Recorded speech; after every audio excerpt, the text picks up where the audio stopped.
Okay, kids, today we are going to start our 10th chapter of your grammar book, Guided Steps to English Grammar, class 6th, and the chapter name is The Sentence.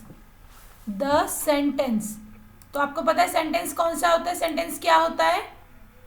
Sentence क्या होता है? A group of words that makes a complete sense.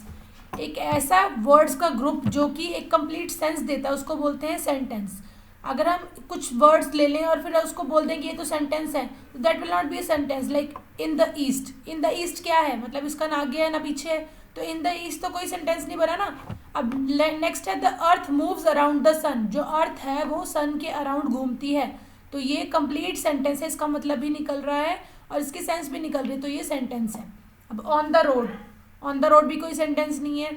Children are playing in the park, ये sentence है. With a pencil. With a pencil भी कोई मतलब इसका कोई सब्जेक्ट नहीं है, कोई इसका रूल नहीं है, कुछ नहीं है ना, तो इसलिए ये सेंटेंस नहीं है. तो ये समझना ज़रूरी है कि एक सेंटेंस क्या होता है. ऐसा ग्रुप ऑफ वर्ड्स जो कि कंप्लीट सेंस देता है वो होता है सेंटेंस. तो इसका मतलब हमारे पास ऐसे वर्ड्स, मतलब अब जो एक सेंटेंस हमें कैसे पता चलेगी कोई सेंटेंस है, तो हमें उसके लिए 3 चीज़ें होनी ज़रूरी है. कि क्या है? एक तो उसकी कंप्लीट सेंस निकलनी चाहिए, और एक सेंटेंस के अंदर जो फर्स्ट वर्ड होता है वो कैपिटल लेटर होता है, और तीसरा उसके अंदर या तो फुल स्टॉप होता है, क्वेश्चन मार्क होता है, एक्सक्लेमेशन साइन होता है, कुछ इस तरह की चीज़ें होती है सेंटेंस के अंदर, तभी वो सेंटेंस कंप्लीट माना जाता है. अगर फुल स्टॉप है तो वो कंप्लीट हो गया, क्वेश्चन मार्क है तो वो क्वेश्चन वाला सेंटेंस है, एक्सक्लेमेशन मतलब एक्सक्लेमेटरी मार्क्स होते हैं ना, जैसे ये है उसको बोलते हैं एक्सक्लेमेटरी मार्क. तो ये सेंटेंस में होना जरूरी है, तभी हम सेंटेंस को सेंटेंस मानते हैं. अब नेक्स्ट, अब यहाँ पे क्या दिए हुए हैं आपको? कुछ वर्ड्स दिए हुए, कुछ ग्रुप ऑफ वर्ड्स दिए हुए, उनको आपने अरेंज करना है ताकि वो मीनिंगफुल सेंटेंस बन जाए. अब लाइक ये है a picture she painting is, तो क्या है? इसका कोई मतलब नहीं बन रहा है. तो अगर हम इसको बोलेंगे she is painting a picture, तो इसका मतलब क्या बनेगा कि वो पिक्चर को पेंट कर रही है. तो इसका मतलब इसका करेक्ट सेंटेंस क्या होगा? She is painting a picture. Next है bought he stick for his grandfather. तो इसका सेंटेंस करेक्ट क्या बनेगा? He bought a stick for his grandfather. Like door the open, तो इसका क्या बनेगा? Open the door. तो इस तरह से ये सेंटेंस बनेंगे. ठीक है बेटा? तो इस ये आपके आगे भी बहुत सारे सेंटेंस. मैम इसका सेकंड वाला दोबारा बताना मैम, अभी मैम का फोन आ गया था बीच में किसी का. नो प्रॉब्लम, मैं दोबारा बता देती हूँ. क्या है? Bought a he stick for his grandfather, तो इसका बनेगा he bought a stick for his grandfather. He bought a stick for his grandfather. इस तरह के आपके ये सेंटेंस है. नेक्स्ट आपके आते हैं यहाँ पर ये sentences. Crying you are why, is hot, very today is. ये सारे सेंटेंस आपने खुद बनाने हैं, खुद आपने बना के इसकी प्रैक्टिस करनी है. Then I will tell you what is the right. ऐसे ये वाले हैं. To look after the rich man appointed the person and officer. इसी तरह से ये भी बनाने हैं आपने. लाइक इसका बनेगा the rich man appointed an officer to look after the prisoner.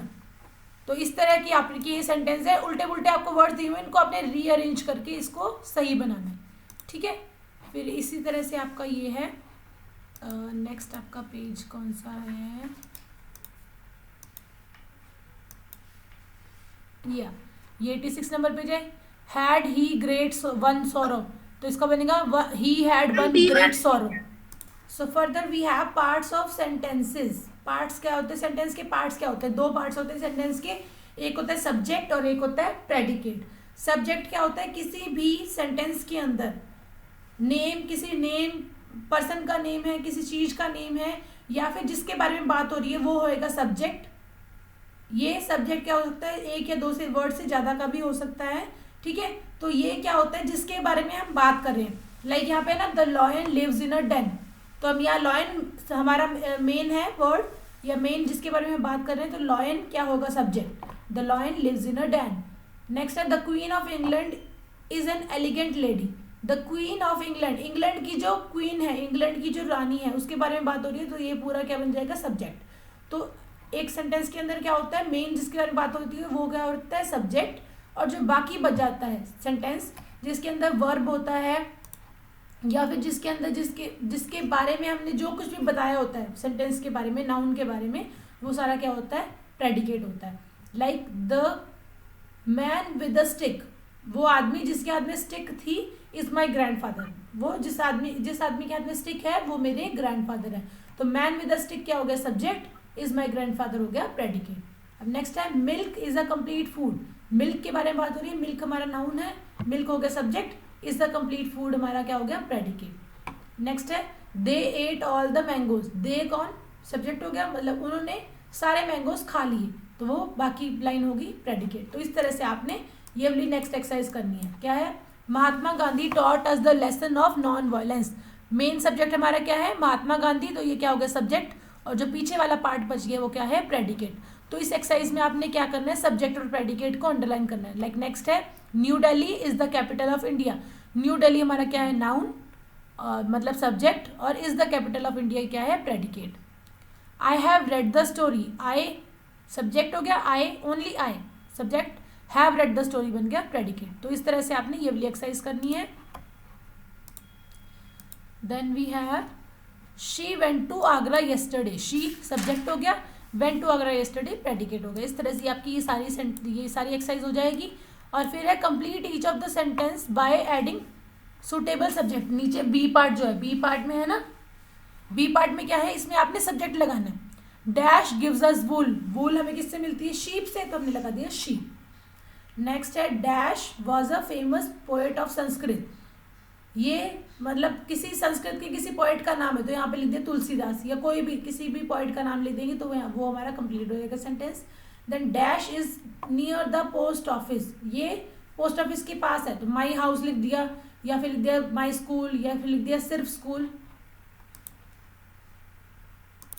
इस तरह से आपने ये वाली पूरी एक्सरसाइज को सॉल्व करना है। Like dash Twinkles at night, रात को क्या चमकते हैं स्टार्स, यहाँ आ गया stars. Dash rises in the east, तो ईस्ट से क्या निकलता है सूरज। तो इस तरह से आपकी ये वाली सारी एक्सरसाइज हो जाएगी। देन नेक्स्ट वी हैव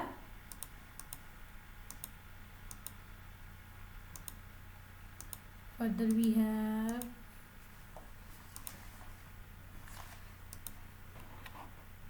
इस तरह से बेटा जो आपकी सी एक्सरसाइज है उसमें आपने प्रेडिकेट लगाना है। लाइक है आर क्लास टीचर, तो our class teacher teachers us very good, हमारी जो क्लास टीचर है हमें बहुत अच्छा पढ़ाती हैं, तो आर क्लास टीचर हमारा क्या होगा सब्जेक्ट, और पीछे वाली लाइन होगी प्रेडिकेट, तो आपने प्रेडिकेट लगाना है। नेक्स्ट है the film was very wonderful, तो यहाँ पे आपने इस तरह से आपने ये सेंटेंस कंप्लीट करने हैं। तो आज हम सिर्फ यहीं तक करेंगे बेटा।